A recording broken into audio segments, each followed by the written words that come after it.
الرحمن الرحیم. خب به قسمت چهارم از سیمای بانوی بزرگوار، صحابی بزرگوار ام سلیم بنت ملحان، به عبارتی مادر انس بن مالک رسیدیم و اینکه پیامبر خدا صلی الله علیه و سلم چگونه به این خانواده توجه داشت و محبت‌هایی رو نسبت به این خانواده داشت رو اشاره کردیم تا جایی که پیامبر برای این خانواده دعای خیر و رحمت فراوان دنیا و آخرت رو شامل حالشون کرد.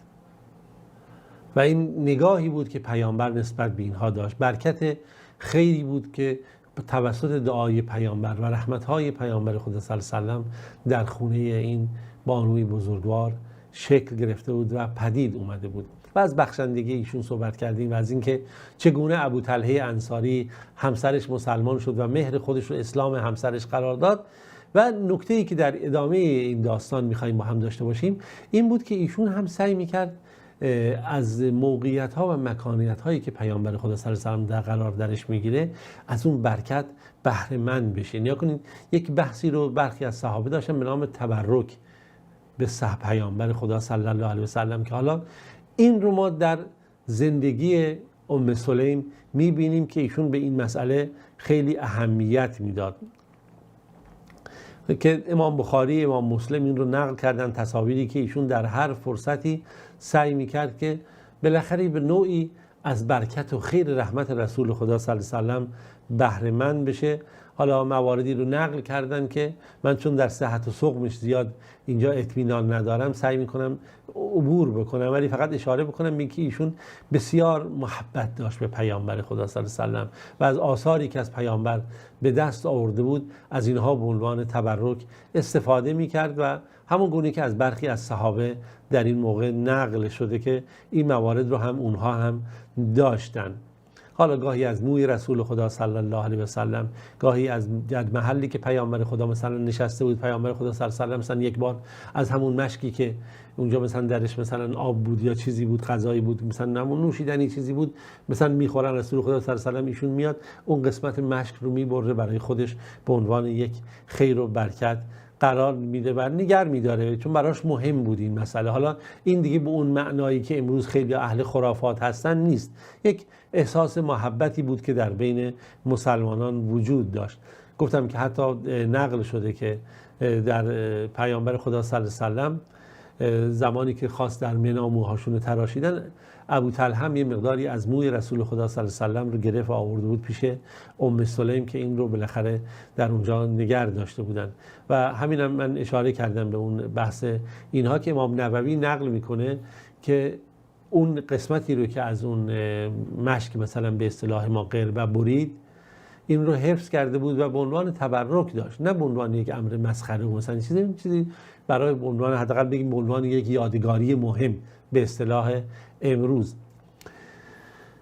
حالا ابو طلحه بالاخره خب هم همسر ام سلیم ابو طلحه خب خوشحال بود از اینکه همچین همسر مؤمن و با تقوایی داره که چنین خیر و برکت و رحمت هم شامل خودش شده هم شامل بالاخره همسر خودش کرده. و نکته خیلی عجیبی وجود داره که خداوند به اینها فرزندی داد. یکم این داستان خیلی مهمه، خداوند به اینها فرزندی داد و خیلی خوب خوشحال شدن. میدونی وقتی که خداوند فرزندی به یک خانواده میده اون فرزند مایه سرور و خوشحالی اون خانواده است.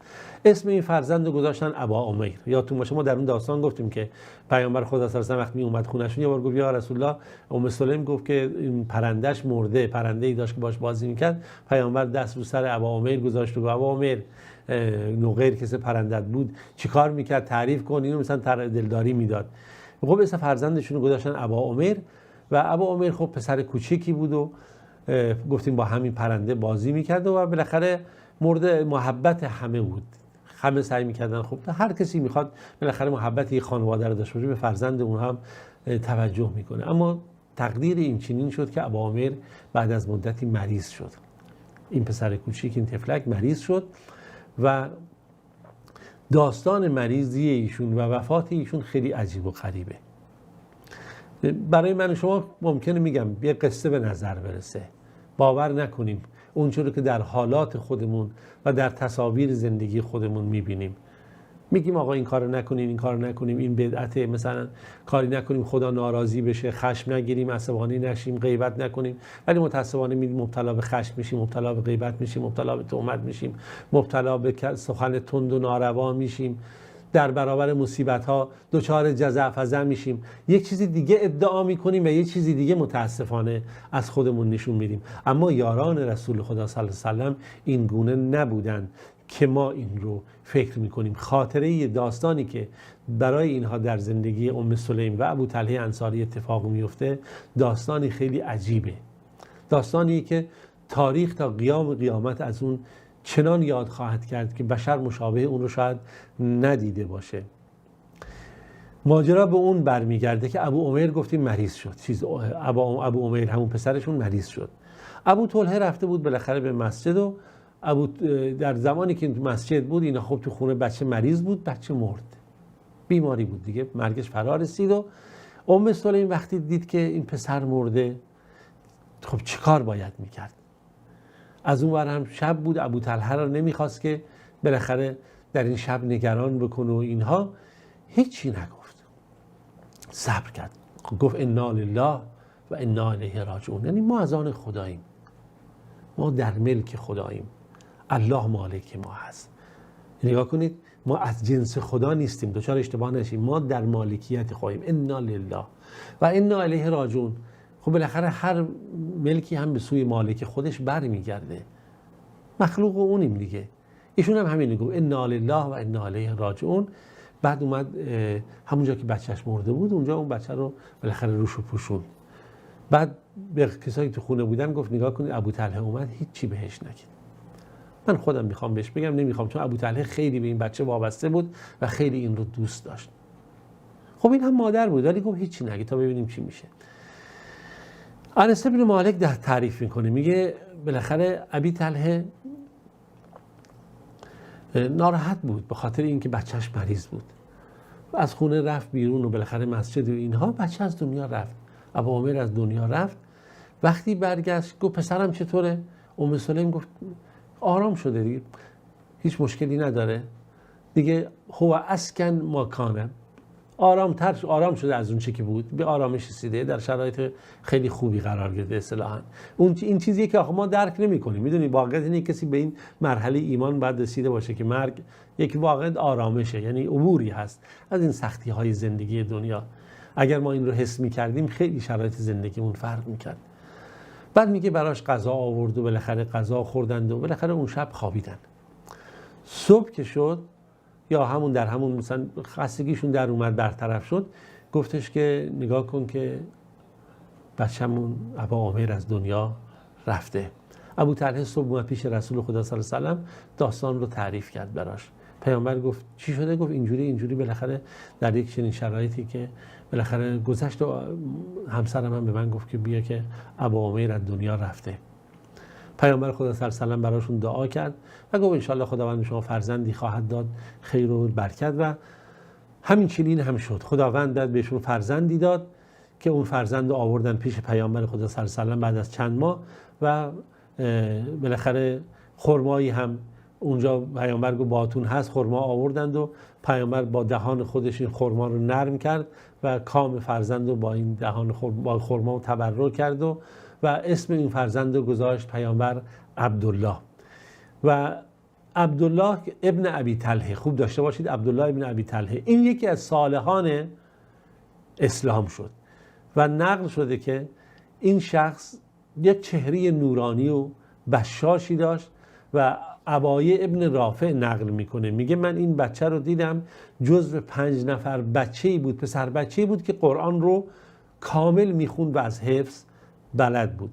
بله ام سلیم و همسرش به برکت دعای پیامبر خدا صلی الله علیه و سلم اگر فرزندی رو از دست دادن، فرزندی دیگر خداوند برایشون جانشین کرد تا سبب خنکی چشمشون باشه که این رو بتونن بهره مند بشن ازش.